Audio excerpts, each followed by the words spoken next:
Hare Krishna, everyone. Welcome to the School of Vedic Studies. And we have with us His Holiness Atmanivedana Swami Maharaj joining us from ISKCON Bhaktivedanta Manor from the UK. And today, this evening, rather, we are going to have the last session on the 26 qualities of a Vaishnava. So we obviously are looking forward to more devotees joining in, which I'm sure they will.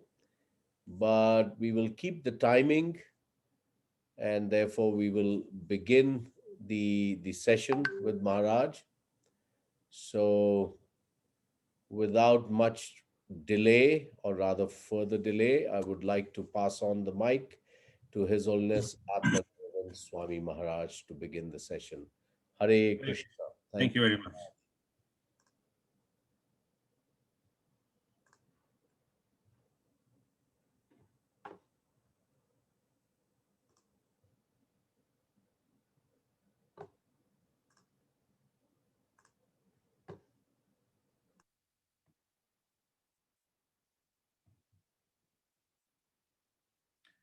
Hare Krishna, dear devotees. So this is the fourth and final part of the 26 qualities of devotee. We'll begin.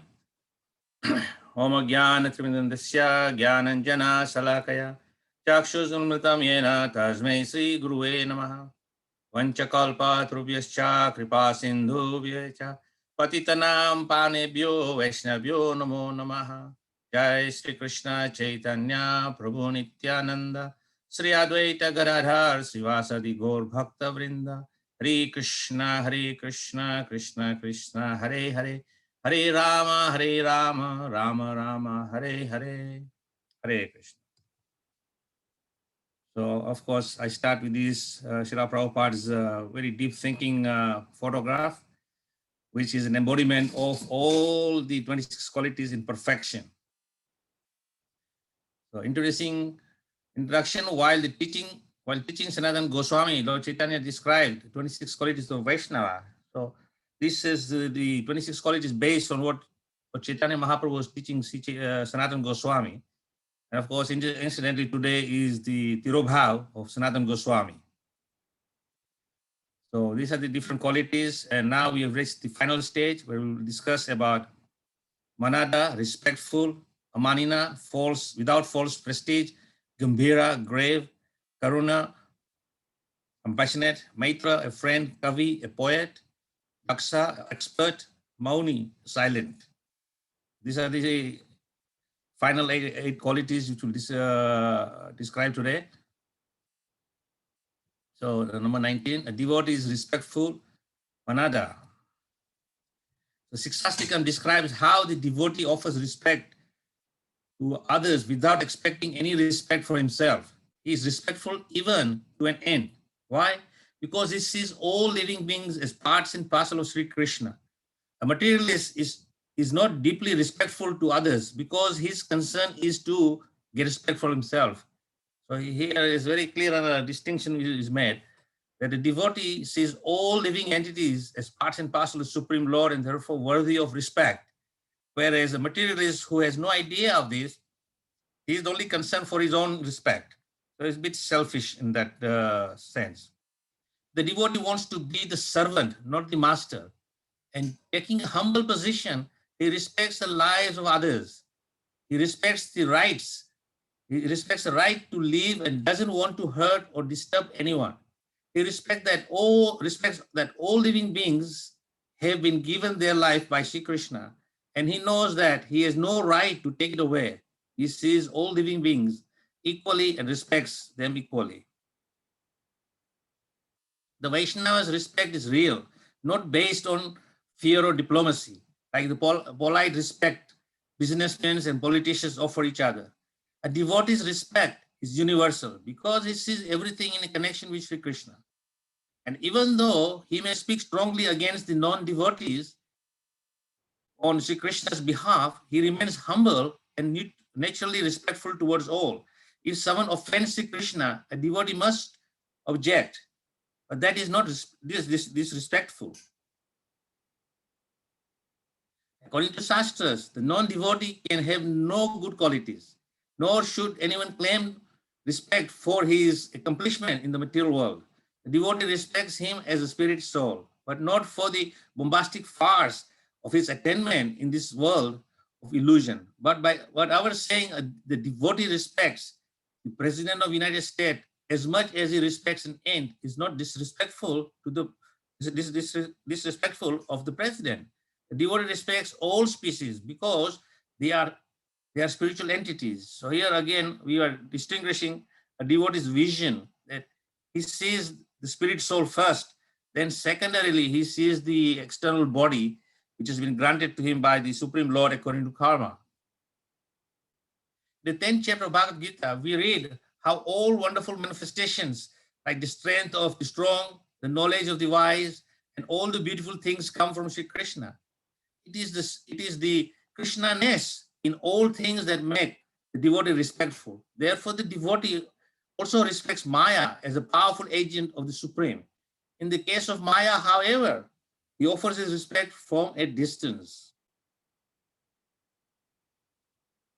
So this slide is showing very nicely how Krishna is responding to devotees and non-devotees. And in one slide, he's embracing, one side of the slide is embracing his devotee. On the other side, he's fighting the bad person. So he's saying, kick the bad, hug the good. And devotee, Krishna says in the Bhagavad Gita in the 9th chapter, text 31, my devotee shall never perish. So he is always going to protect his devotee. But they said, Krishna has to sometimes take a stance and give you respect according to your condition or your behavior or your qualities. So Krishna is always equal to all, but he is favorable to his devotee with the embrace, and non-devotee is favorable with chastisement. So this is one letter Srila Prabhupada wrote. The difference between the devotee and the non-devotee is this. Just like a bee and a fly. The bee always attracted by honey, and the fly to an open sword. So the devotee is only attracted by the good qualities in other people and does not see their faults. So again, Prabhupada is very nicely emphasizing this in this letter to Badrinarayan Swami, that the difference between devotee and non-devotee. Devotees are attracted like the bee to the honey, nectarian things. So he sees all the good things. And of course, a non-devotee, he is attracted to all kinds of things like a fly, and always looks faults in everything.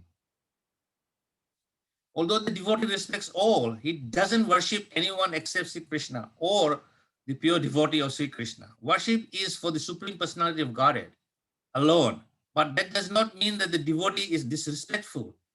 If he did not save his exclusive worship for the Supreme Lord, then that would be the greatest disrespect to the Supreme Personality of Godhead.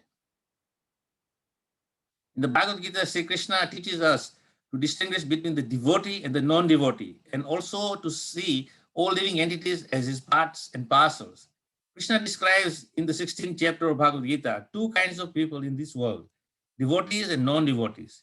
But he also says, Mamaivansa Jiva Loka, all the jivas are his eternal parts and parcel.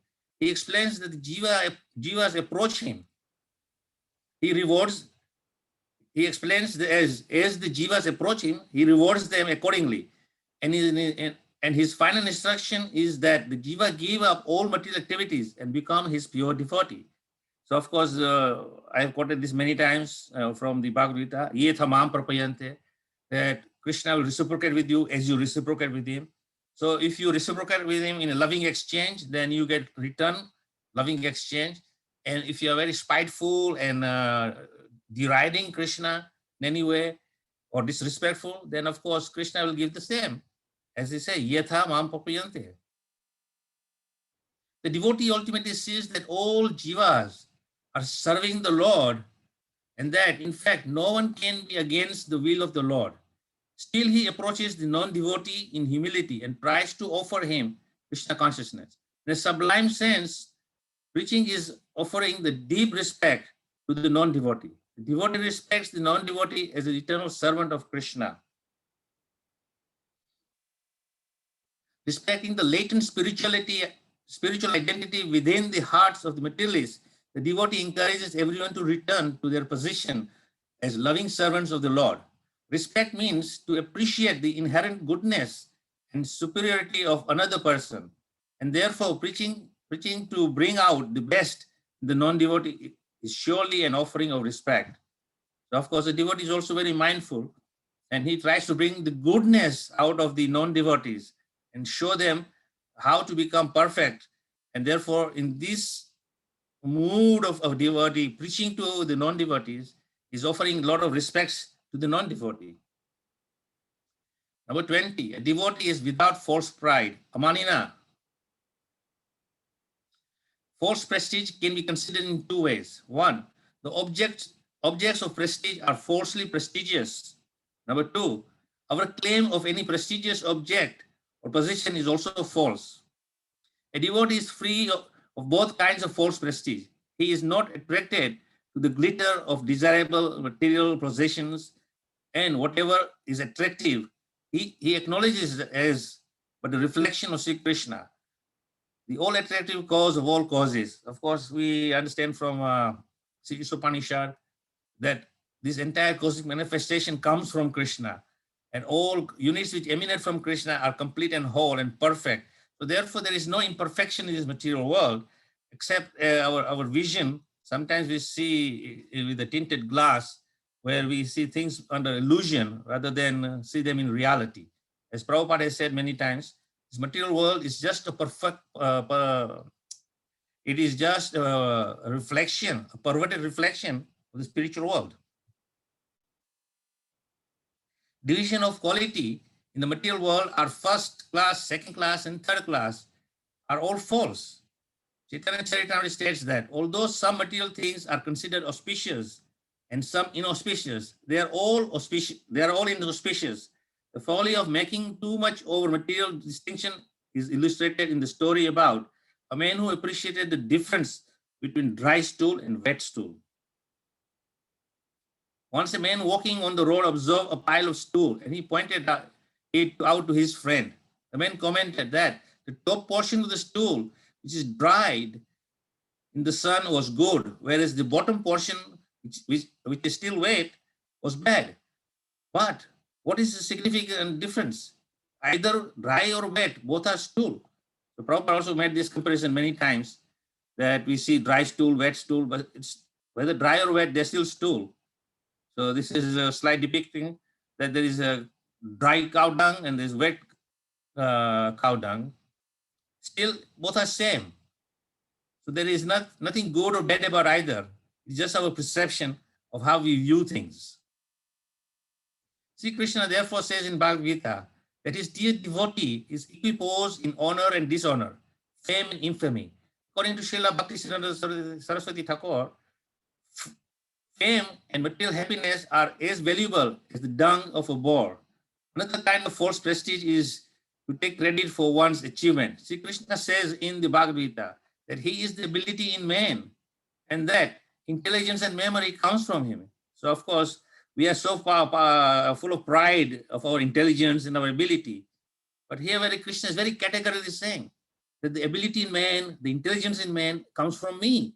So what are we so proud of? So we should actually acknowledge that there is nothing to be proud of except we appreciate the greatness of Krishna and his causeless mercy upon us to give us intelligence and the ability to do many things in the material world. Yet even one pursuing transcendental life may falsely claim to be a doer or honor. In the beginning stage, when the false ego is still strong, even the transcendentalist may suffer from this impurity. He may become proud that he is an ascetic, a yogi with powers, a learned devotee, scholar, or a worshipful guru, or an ecstatic chanter and dancer. So again, emphasis is here that even though we are on a transcendental path of following Krishna consciousness, the powerful process of bhakti for purification, but in the beginning stage, we also become illusioned sometimes and start thinking that we are someone very special. But actually, in the eyes of Krishna, everybody is equal.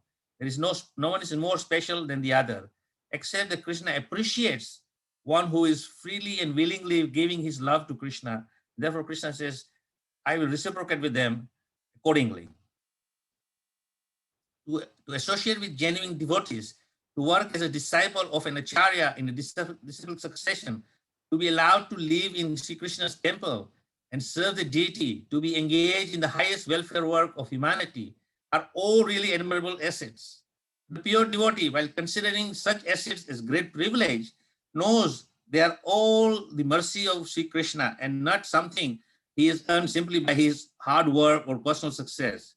Even the smallest act in devotional service, such as polishing a brass object of the Lord's altar, is more significant than any prestigious non-devotional act.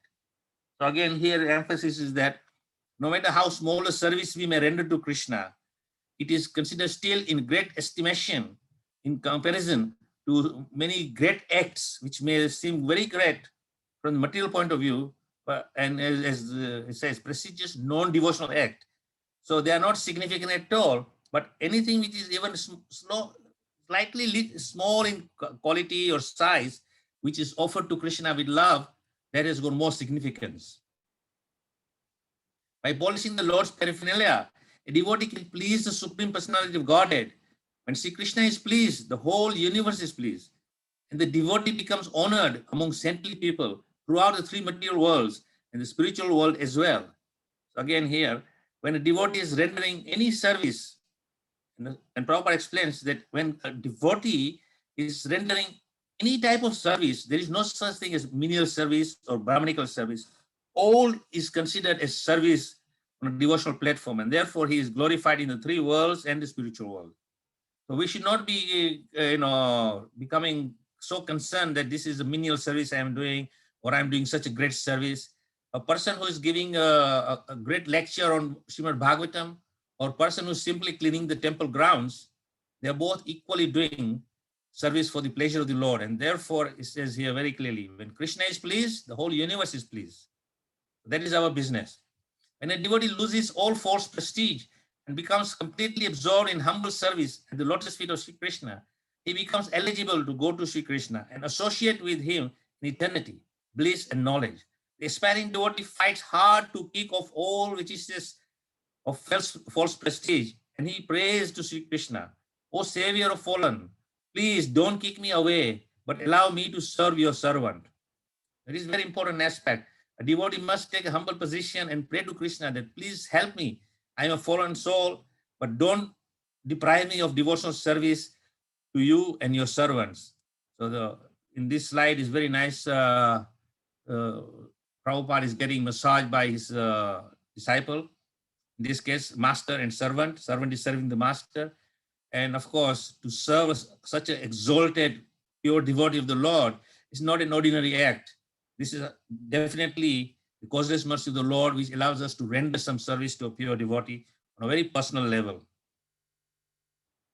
Number 21, a devotee is grave, gambhīra. In the Srimad Bhagavatam, in the conversation between Kardama Muni and Swayambhu Manu, we find an example of the Vaishnava's gravity. Swayambhu Manu, the emperor, had come to the cottage of Kardama Muni. Now, of course, Swayambhu Manu, as we discussed in the 12 Mahajans, was a great personality, and Kardama Muni was a very simple sage and living in a very simple hermitage. But here is the great emperor. He's coming to the cottage of Kardama Muni to ask the sage to marry his daughter. The sage agreed on the condition that after giving her child, he would take sannyas according to the will of Lord Vishnu. Kardama Muni became silent and thinking of Lord Vishnu, he smiled. It appears that Kardama Muni was fully absorbed in Krishna consciousness, because as soon as he became silent, he at once began to think of Lord Vishnu. That is the way of Krishna consciousness. Pure devotees are so absorbed in the thought of Sri Krishna that they have no other engagement. Although they may seem to think or act otherwise, they are always thinking of Sri Krishna. The smile of such a Krishna conscious person is so attractive that simply by smiling, he wins so many admirers disciples and followers. Once Srila Prabhupada was arriving at an Australian airport, a woman reporter asked him, "When you got off the plane, you looked very grave. Why is that?" Srila Prabhupada replied that he was always thinking of Sri Krishna, the Supreme Personality of Godhead. And since Sri Krishna is so great, naturally we become grave. The reporter then asked Srila Prabhupada if he ever smiled. In reply, Srila Prabhupada smiled, thus assuring us not only that he could smile, but that he was still thinking of Krishna. This is one of the wonderful qualities which Srila Prabhupada displays, that he's very grave, very gambhīra, but at the same time, he's also very beautifully smiling and showing blessings on the devotees. Was Srila Prabhupada a grave and strict spiritual master? In this picture, we see Srila Prabhupada is very, very grave, very, very thoughtful and deep thoughts of Krishna. On the other hand, we see sometimes Srila Prabhupada is sitting there very jovially, is smiling with a big smile and sharing some humor with devotees. But within his heart and his mind, he's fully absorbed in thinking of Krishna. Number 22, the devotee is compassionate, karuna. So this is one of the most important qualities of a devotee, compassion. Without compassion, we would be struggling to become a devotee. A person is unable to bear another's distress is called compassionate. Sri Krishna's compassion for distressed person was exhibited when he released all the kings imprisoned by Meghandra. While dying, grandfather Bhishma prayed to Sri Krishna and described him as the sun which eradicated darkness. The two examples here are given that Krishna showed compassion by freeing all the kings which were imprisoned by Meghandra, the son of Indra. And here, second comparison is of Bhishma Dev. He was lying on his deathbed, full of arrows in his body, and he's describing when Krishna appeared there, that it was like the sun eradicating the darkness. And this is the potency of the compassionate nature of the Supreme Lord and his devotees. The kings who were imprisoned by Meghandra, Meghandra, were put into dark cells, and when Sri Krishna appeared there, the darkness immediately disappeared, just as the sun had risen. In other words, although Meghandra was able to imprison so many kings, upon the appearance of Sri Krishna, they were all released. Sri Krishna did this out of his sincere compassion for the kings. Kripalu, merciful, Vandanya, magnanimous, and Sarvopakarak,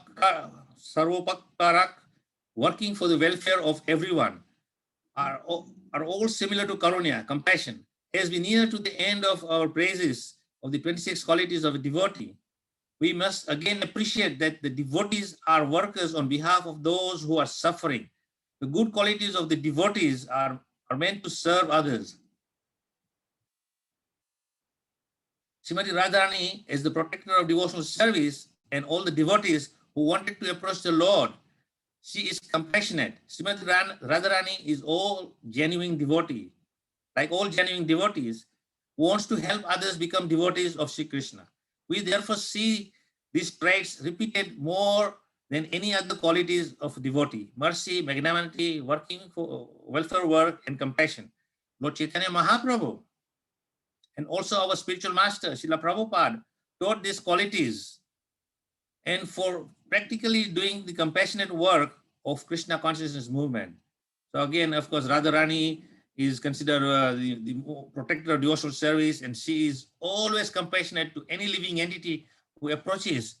And she is also more eager to engage everyone in Krishna's service than Krishna himself. At the same time, we see this wonderful quality of Srila Prabhupada, that he was so much interested in freeing the living entities from their entanglement and worked so hard day and night in his retirement age, you can say, the elderly age of 70 onwards, and he was working tirelessly simply to free the living entities from their entanglement and establish this Krishna consciousness movement to free everyone for now and in the future. And therefore, Prabhupada was showing this quality of compassionate in a very magnified way. So we have to learn to be also equally compassionate from Srila Prabhupada as our Acharya. Srila Prabhupada gave us 4 aphorisms. 1, preaching is the essence. 2, purity is the force. 3, books are the basis. And 4, utility is the principle. The essence of compassion is preaching, but the force that drives the preaching is purity. Preaching rests on the sincere, pure hearts and minds of the devotees. When the devotee surrenders to Krishna, Sri Krishna blesses his effort. And then at that time, we say a devotee is empowered to preach.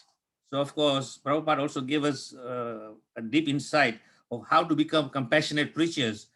And to become a compassionate preacher, then the very essence of preaching is based on the purity of ourselves, mind and the heart. And of course, when we are preaching with the purity of the mind and the heart, what is our preaching is based on the books given to us by Srila Prabhupada, and utilize everything which is at our disposal to assist our preaching. So this is a wonderful tools Srila Prabhupada has given us to become empowered to preach and show full compassionate for the fallen living entities. Purity is not an abstract thing. A pure devotee must chant 16 rounds a day. He must avoid the 4 kinds of sinful activities, and he must dedicate his life and soul to the spiritual master and the Krishna consciousness movement.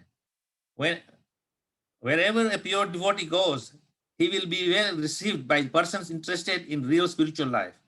If he is not pure, however, if he has some mixed motives of sense gratification, then even if he appears in the newspaper, he will not be able to move people to Krishna consciousness. Again, here Prabhupada is establishing a very simple point that purity is very important. If you have purity, then you can preach and change people's heart. And this is a real aspect of compassion. On the other hand, if we have mixed motives, some sense gratification and some desire to preach, then we will not have the desired impact to change people's hearts. When we say books are the basis, we mean Srila Prabhupada's books. Srila Prabhupada was empowered by his full surrender to his spiritual master and Sri Krishna to compose almost 60 full-size books, translations and commentaries on the Vedic literature. Srila Prabhupada's books are not just translations, they are the transcendental literatures to guide the whole world of devotees for the next 10,000 years. So these books which Srila Prabhupada spent so much time and energy translating into a common language which you and I can understand is not just for us, but for the next 10,000 years, all the living entities who will come to take shelter of Krishna will be the beneficiaries of these transcendental literatures. And that is real compassion from Srila Prabhupada. The aphorism, utility is a principle, refers to using material things in the service of Sri Krishna. When a devotee realizes that he can spread Krishna consciousness in every country, adjusting things according to time, place, and circumstances, and without changing the parampara, then he becomes enlivened and enlightened further in how to spread Krishna consciousness. According to his devotion, Sri Krishna gives him intelligence to preach in a practical way. The jurisdiction of Krishna consciousness has no boundaries. And the Krishna conscious preacher who realizes this is the greatest renunciate. Following in the spirit of Srila Prabhupada's 4 aphorism, the worker of Krishna consciousness movement can become compassionate to everyone. The quality of compassion is not reserved only for a few rare saints. Rather, sainthood is now, by Lord Chaitanya's mercy, open to all who submissively hear and take out the Sankirtan movement. So this is a very important point which is made by Prabhupada, that everyone can become very saintly in their qualities if they simply take up to the Sankirtan movement given to us by Sri Chaitanya Mahaprabhu. And Sri Chaitanya Mahaprabhu's mercy is freely flowing to those who are ready to serve the cause of spreading Krishna consciousness throughout the world. And all we have to do is just maintain our own inner purity and desire to speak to everyone about Krishna. And that is all that means we have to do, nothing else. This is a very simple form of Sankirtan movement. 23, a devotee is a friend, maitra. A devotee is a true friend because he directs you to Sri Krishna. Sri Krishna is the best friend of all living entities. I may be your friend, but even I may be your friend, but even if I have the best intentions, I will leave you after some years, whether by destiny, disagreement, or death. I may be your friend, yet be unable to understand you or help you. Certainly at the time of death, I cannot save you because I cannot save even myself. But I can be a true friend by reminding you to chant Hare Krishna. So again, a true friendship is that one is a best well-wisher of everyone.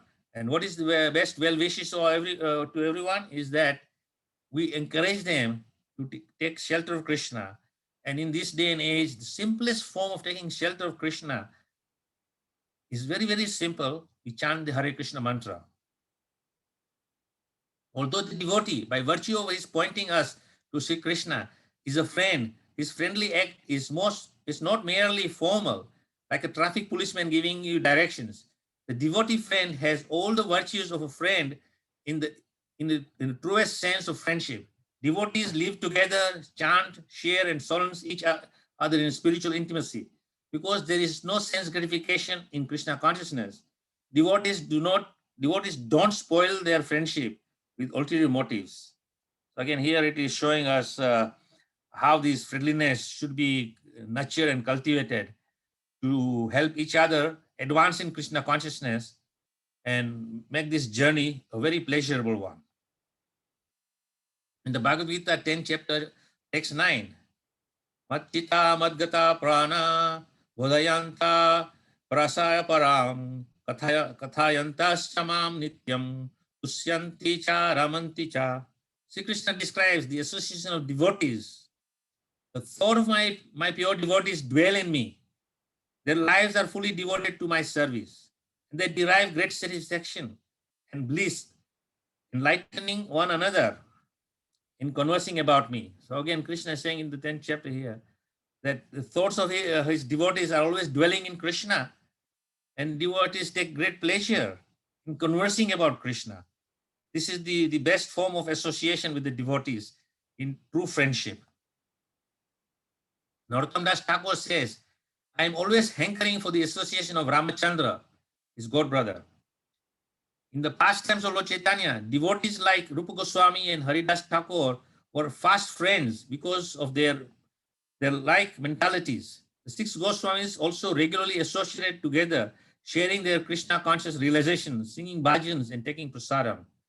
So this is also many times talked by Prabhupada in his different conversations, in his lectures, and how the six Goswamis were living in Vrindavan. And if you have been to Vrindavan, where Prabhupada's residence was there, in Radha Damodar temple, you see in the back of the temple, there is the samadhi of Rupa Goswami. And Prabhupada used to say that prior to Rupa Goswami taking samadhi, all the six Goswamis would assemble there and in very intimacy discuss very, very transcendental pastimes of the Supreme Lord and enjoy the transcendental bliss of discussing and conversing about Sri Krishna. So this is an ideal example given to us by our acharyas, how to become friends and relish the association of each other by conversing of Krishna conscious kathas. Important to any friendship is that the friends stay together even in difficulty. Devotees do this. They worship Sri Krishna together, work together, go out chanting Hare Krishna together. Sometimes they are even forced to go to jail together. And sometimes they come together before their spiritual master and share their intimate progress in spiritual life. Even if they are not appreciated by others, it is a fact that they are friends of all the conditioned souls. Quality number 24, a devotee is a poet, a kavi. In Chaitanya Charitamrita, Antyalila, chapter 1, text 195 to 98. See Chaitanya Charitamrita. In Chaitanya Charitamrita, Ramananda Rai praises the wonderful poetic descriptions by Rupa Goswami. What is the use of a bowman's arrow or a poet's poetry if they penetrate the heart but do not cause the head to spin? Therefore, this is a very poetic sentence in a natural language, but in English, it is just for our understanding. What is the use of a bowman's arrow or poet's poetry if it doesn't penetrate, it doesn't cause the heart to change? So it may penetrate the heart and cause some injury, but it won't change the heart. Without the mercy of such poetic expressions, would be impossible for an ordinary living being to write. My guess is that you have given him the power. Sri Chaitanya Mahaprabhu replied, I met Srila Rupa Goswami at Prayag. He attracted and satisfied me because of his qualities. Sri Chaitanya Mahaprabhu praised the metaphor and other literary ornaments of Srila Rupa Goswami. Srila Rupa Goswami's transcendental poetry. Without such poetic attributes, he said, there is no possibility of preaching the transcendental mellows. So again, Rupa Goswami was very, very poetically empowered to write wonderful stanzas glorifying the Supreme Lord and his devotees. And Chaitanya Mahaprabhu was very, very appreciative of these wonderful qualities of Rupa Goswami. It appears from the statement of Lord Chaitanya that unless a person can think in a poetic metaphors, he cannot appreciate Sri Krishna in his eternal rasas. One of the many names of Sri Krishna is Uttama Sloka, which means that he is praised with the choicest poetic words.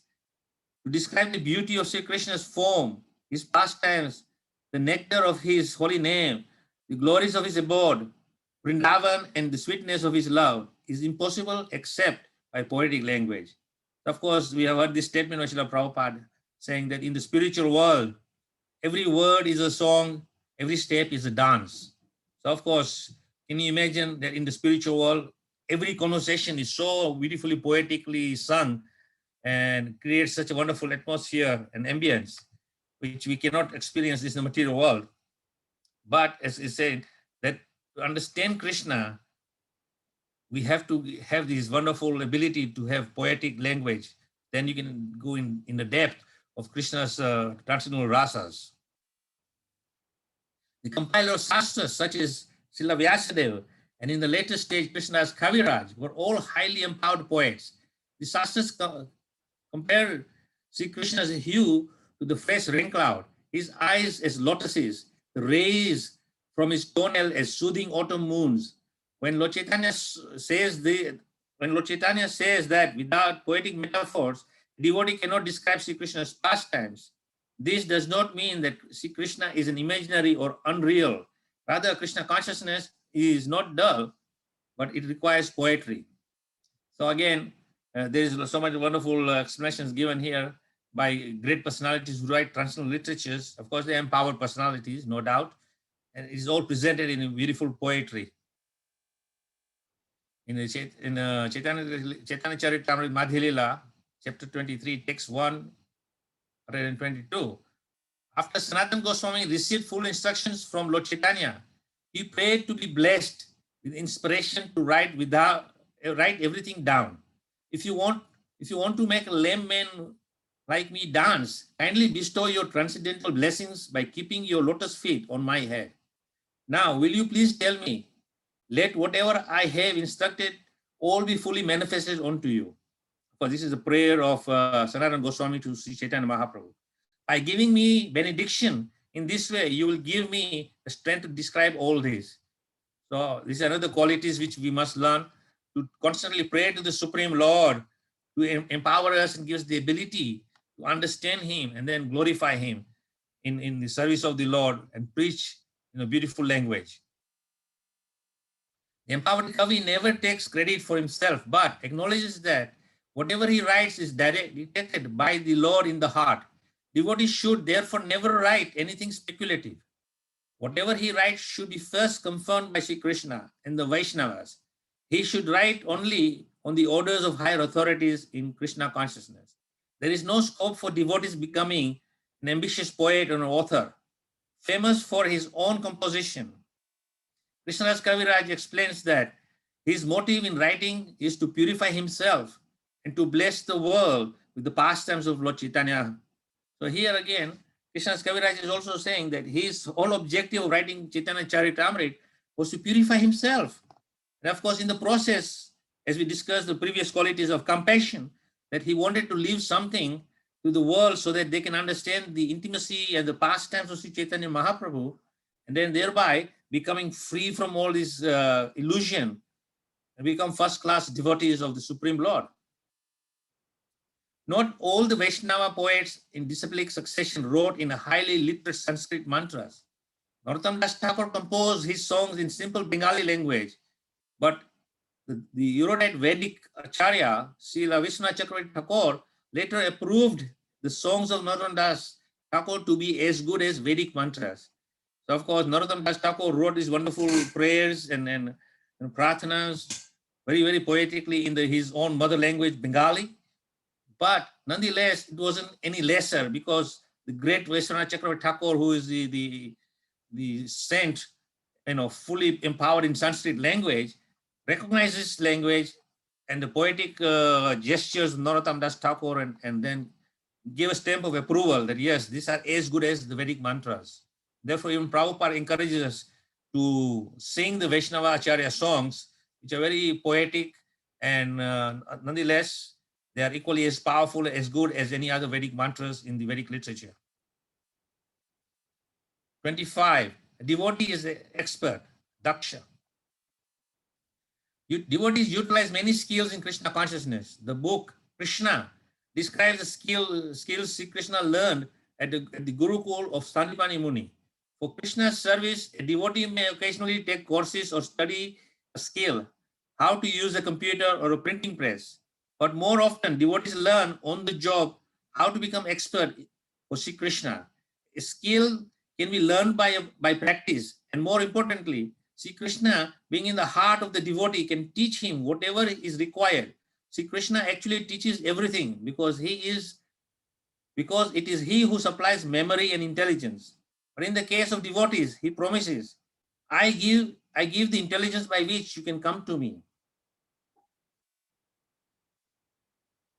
We therefore see devotees applying their skills in constructing temples, learning arts and crafts, dealing in business, cooking, painting, and so on. But devotees are not the only persons who are expert in these matters. In fact, many non-devotees are more expert in these skills. A devotee being expert therefore cannot refer merely to his executing a certain manual or an intellectual skill in the service of Krishna. So of course, the difference here is that there are many non-devotees, materials also are very expert in many different skills. But the difference between them and a devotee is that the devotee uses whatever abilities he has simply for the pleasure of Krishna and serving Krishna and his devotees. The real expertise of a pure devotee is that he is able to extract himself and others from the difficult web of Maya. The conditioned soul is imprisoned in the material world under the divine energy of Sri Krishna. Mama Maya Duratya. And the material universe itself is covered with many layers of material elements. Air, water, fire, earth, water, fire, air, etc. Each many thousand of miles broad. The deluding energy, Maya, is herself very expert in keeping the conditioned soul illusioned and bounded. Srimad Bhagavatam compares the materialistic householder to a silkworm who has spun a cocoon around himself and become intricately entangled. He who becomes free of Maya, free from the cycle of birth and death, is expert.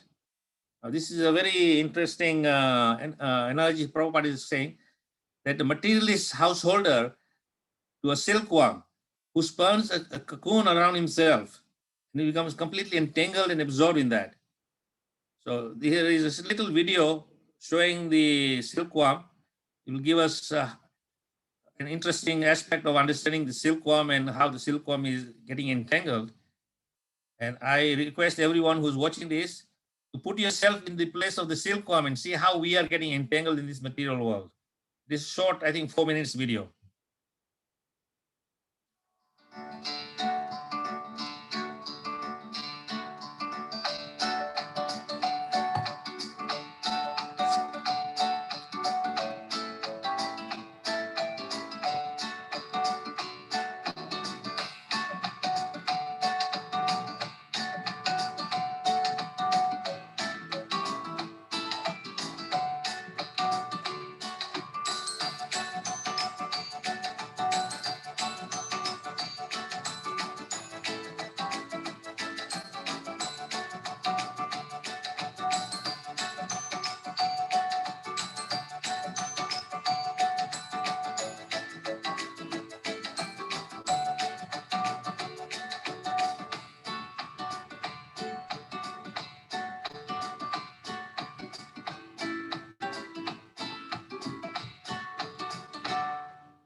So this is the final quality number 26. A devotee is silent.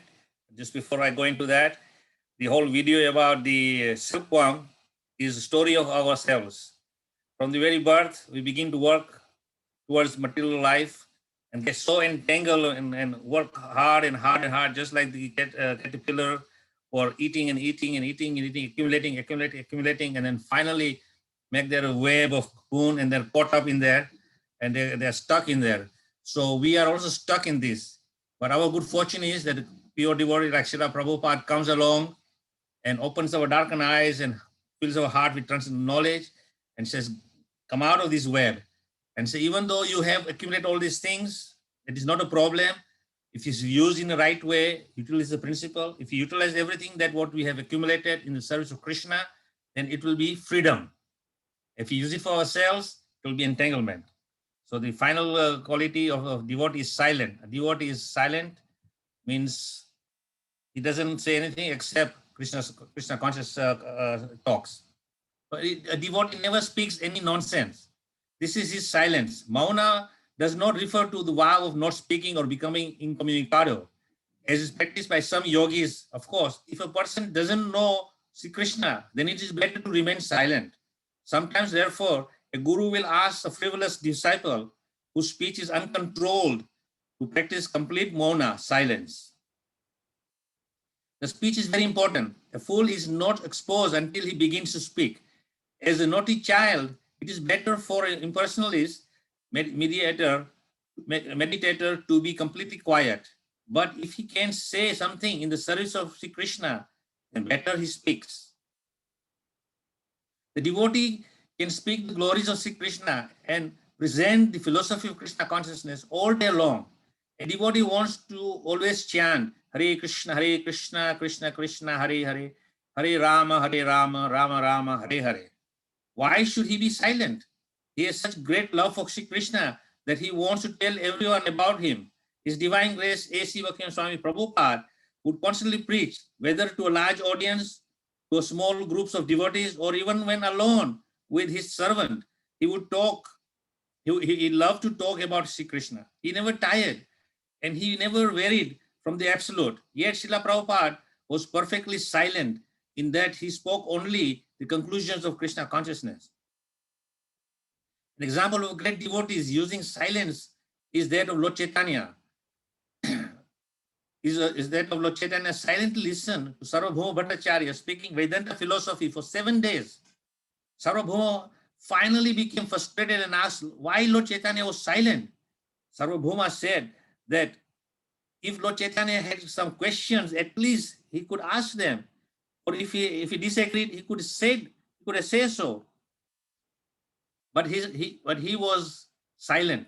In this way, Lord Chaitanya showed his respect to the great scholar, and at the same time, dramatically showed his disapproval. When Lord Chaitanya finally spoke, he defeated all the Mayavadi ideas Sarvabhauma had in expounding for 7 days. Lord Chaitanya's silence was also a demonstration of tolerance. Srila Prabhupada once told some of us in his room that at night, when he took rest, he would silently think over all that he had said during the day. So there are some varied uses of silence in Krishna consciousness. But the main purpose is that the devotee is silent in nonsense, but always eager to talk about Sri Krishna. We actually manifest, when actually manifested in life, the qualities of genuine devotee are as deep as the fathomless ocean. Coming in touch with a pure devotee and seeing his manifestation of the single quality, such as mercifulness or silence, can move one to the worshipful appreciation. It is not possible to fully describe the essence of these qualities in the lives of a pure devotee. As we try to understand these qualities, we feel our own lacking. The descriptions of the 26 qualities should not be taken as exhaustive. Rather, we should just try to make a few valid observations in accordance with the conclusions of the Shastras. Hope this will impel others to further appreciate the devotee and devotional qualities. So we'll conclude here. Thank you very much for your participation. I hope it would be of some help to you in your devotional journey. Hare Krishna. Thank you very much. Hare Krishna Maharaj, thank you very much for yet another wonderful session, Maharaj. Um, Again, the high point of your presentation, besides everything else, was the beautiful video. I don't know where you get them from, but it was really, we have all heard this example.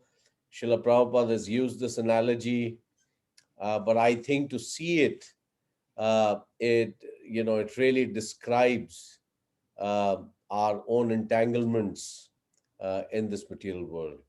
Maharaj, thank you very much.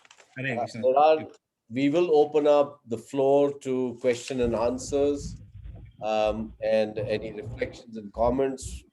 But I just wanted to share a few points or the high points from Maharaj's wonderful exposition today on the 26 qualities. I think one of the points, there are many points, Maharaj, you brought out was that a vision of a devotee is to see the spirit soul. The whole idea of being a devotee is that we act on the platform of a soul, and therefore our vision is that we see the spirit soul. The second point, which was really was very impactful, is that preaching is a deep respect to non-devotees.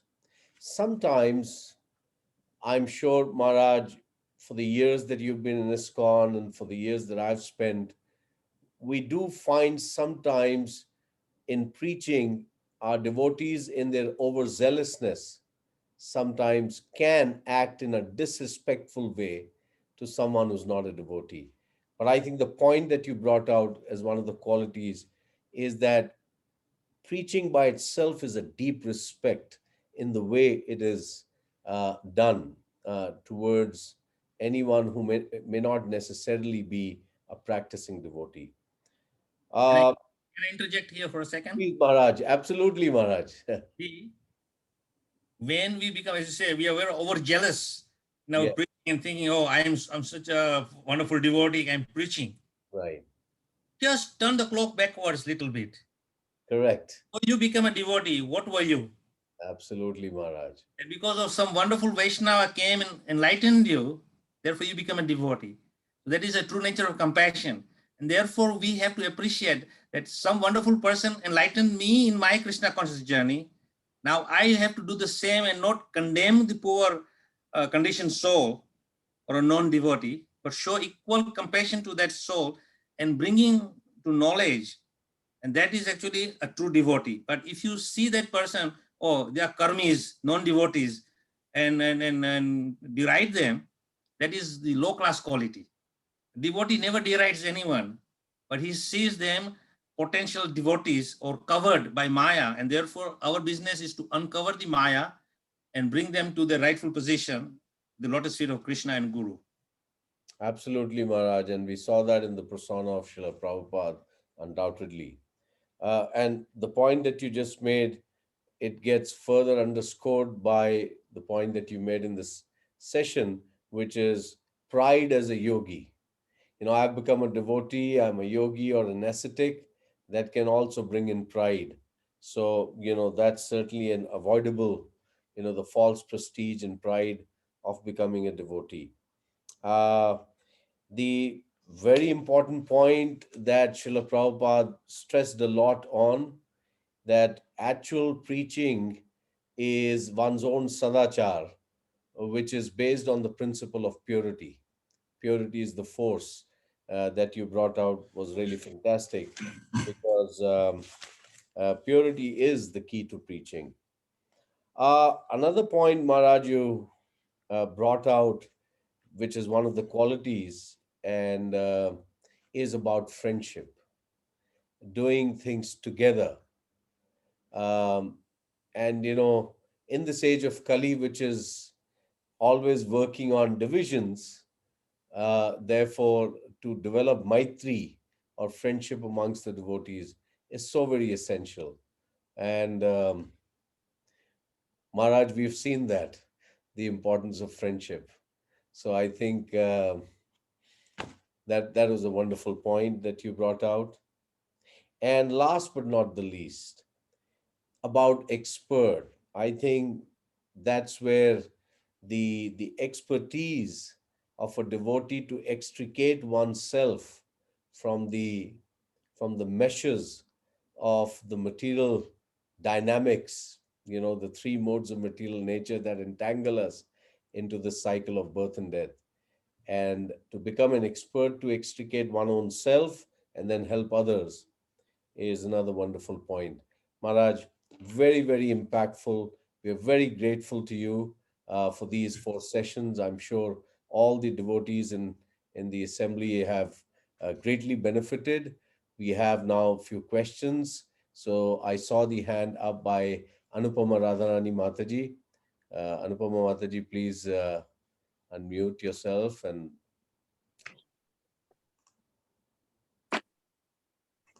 Hare Krishna Maharaj. Please Hare accept Krishna. my respectful obeisances. Maharaj, it is often said, and in your presentation also, you mentioned that non-devotees have no good qualities. We see that, there are many people who are non-devotees, and they do have qualities that even as devotees we can appreciate. So what does it mean that they have no good qualities? It is very simple. Prabhupada says, even though you may have most wonderful qualities, materially speaking, but if they are not used in the service and glorification of Krishna, then they are of no good at all. They are useless. So, suppose you have a most rare gem of a diamond. It may be something on a material level is priceless jewel to you, but in a spiritual connotation, it has no value. Unless you put that jewel on the head of Krishna and decorate his crown, then that jewel becomes wonderful. So my understanding is very simple, that non-devotees, they have also wonderful qualities, but since those qualities are not used in the service of Krishna, then they are of no value. They are just like a reflection in the mirror. It's just a reflection. It's not a reality. Therefore, we have to utilize whatever ability we have. That's why I mentioned in one of the points from Bhagavad Gita, Krishna says, I am the ability, everything comes from me. So a devotee actually begins to understand this thing, what these good qualities are there in you is the grace of Krishna upon you. Also, as I said, Krishna is impartial, he is giving both devotee and non-devotee the same qualities. But one is utilizing them for the service of Krishna, other one is utilizing for the self-grandize and self-respect for oneself, and also for sense gratification.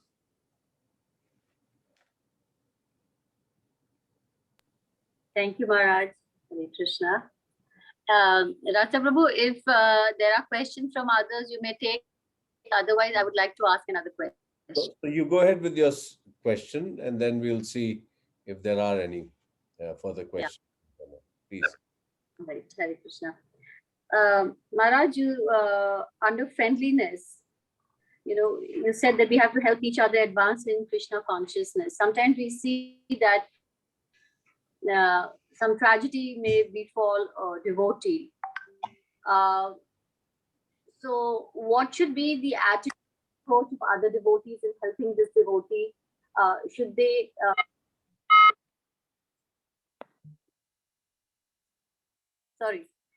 should they see this as some devotees may view it as something very material that has happened to this devotee, and they will expect that devotee to just come out of it himself. But the devotee who has suffered a loss, even materially, may feel may feel kind of let down by the others, that they did not come and support him in the time of need. So what should be the right attitude or approach of the other devotees? Well, it is very simple. If you are a devotee, whether you are a neophyte devotee or you are Uttamadhikari or you are Madhyamadhikari, it's irrelevant. You are a devotee of Krishna because you understand Krishna to some extent according to your spiritual development, then you try to give your friendship. Friendship means giving a shoulder to someone to cry on, some solace, to bring peace to that person's heart because he or she has experienced some kind of tragedy, a loss. So we are there to kind of give them a support and say, look, not all is gone. We are here. We are together in good times and in bad times. So that is a true friend. But we should not think that there is anything materialistic about this friendship. So the devotees' friendship is based simply to try and help each other out of all the difficult conditions we are put into this material world. Together we can rise above these things. At the same time, we make advancement in our spiritual journey. So Prabhupada says many times in his purpose that all activities we should do, like reading, chanting, serving, whatever we do, should do in association of devotees. And that means as a group of devotees enthusiastically doing together and helping each other out, not putting anyone down, but encouraging. And that is what I call friendship. Friendship means, there is an English saying, friend in need is friend indeed. So, when you are in need and there is someone who is there for deed, then you say, yes, this is my real friend. But in good times, they are friends with you, and in bad times, they abandon you. Then they are just false friends. So real friendship for me and my understanding from a Krishna conscious perspective is that we try to help everyone in whichever way we can, according to our own ability. Of course, we cannot go beyond our ability, but we all have been endowed with abilities. At the same time, I would say Krishna is the one who gives us ability. So if we sincerely try to do something beyond our ability, Krishna will give that ability also. Because Krishna, that is his prerogative. But we have to have that feeling in the heart. As I started with the beginning, a Vaishnava is paradukha dukhi, that he feels pain when he sees others suffering. And then he can understand that the other suffering is giving distress to the person. How would you feel if you were in that position? And therefore, you would be in a better position to help that person out of his or her difficulties, because you can understand and appreciate what pains they are going through. And then we try to relieve them in whichever way we can, even by sometimes a smile or few words of comfort goes a long way. That is called true friendship. Maharaj, on the other hand, a devotee who has suffered a tragedy, when he sees that his fellow devotees are not coming forward or not inquiring, so he may feel hurt or let down. What attitude should such a devotee adopt so that he does not develop any ill will towards the other devotees? Well, this is very simple. That suppose one is feeling let down by his fellow devotees, then there's a great lesson to learn from this for that person who's been let down. Saying, look, these people, they let me down, who are supposed to be my friends, devotees. I will not do the same. I will learn from this, and I will take one step further. I will become a better person and help out others who are in similar situation to what I am going through. So we learn from these experiences that we don't become as bad as others, but in fact, we feel sorry for them that they are not becoming, developing these wonderful qualities of a Vaishnava. And therefore, we try to bring them to that level. But at the same time, if we feel let down and then we say, okay, you let me down, I'm going to let you down, then it's tit for tat. It's not going to help anyone. But we learn from our own experiences that, okay, Krishna has put me in this position to become a better person and get out of this. Because at the end of the day, others can do only so much for you, but ultimately it is Krishna who's going to do everything for you. As Krishna says, my devotees shall never perish. Aham tam sarva papevi. I free you from all dangers and conditions. So Krishna is your best well-wisher ultimately. So we depend on more and more on Krishna in such situations and not feel let down that, okay, others have not given me any help. It's okay. At least Krishna is there with me. And you feel satisfied that Krishna is going to be with you all the way along. He will never abandon you. And in circumstances like this, your faith increases in Krishna more and more. So it's not a bad thing in overall sense. But we should never see anything in negative way. See everything as positive. Like they say in English, every cloud has a silver lining. Try to see the silver lining. Then your day will be brightened. Your heart will be brightened. Thank you, Maharaj. That was a wonderful answer. Thank you so much. Hare Krishna. Thank you. Hare Krishna. Thank you, Anupama Mataji. So we'll have Yatharth. You have a question. Would you like to switch on your video and ask the question yourself?